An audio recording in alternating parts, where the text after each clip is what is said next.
As we get set to go to the polls, the country feels divided, stressed, and maxed out. That's one diagnosis that both Democrats and Republicans can agree on. On everything else, the gulf between both sides can feel unbridgeable. Here's some of the issues driving voters in our What's at Stake checklist. Inflation. Inflation is very important. Interest rates have gone up. That affects folks' ability to own a home and purchase a home, which in America is the American dream. A woman's right to choose. I think that what we're going to see is both the Democrats and the Republicans really coming to the middle, and I don't mean together in their stances, but I mean coming more to the middle of the pendulum regarding social justice issues, particularly this abortion issue. Our democracy after the January 6th insurrection.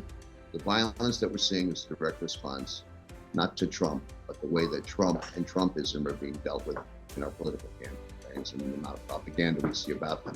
We're not talking about Trump directly anymore. We're talking about the things that Trump represents. Restricting who gets to vote and where. But I think making voter laws more restrictive will have an impact primarily on those folks who don't historically go to the polls. The younger population and perhaps the more economically disenfranchised. And disinformation through social media and even mainstream media.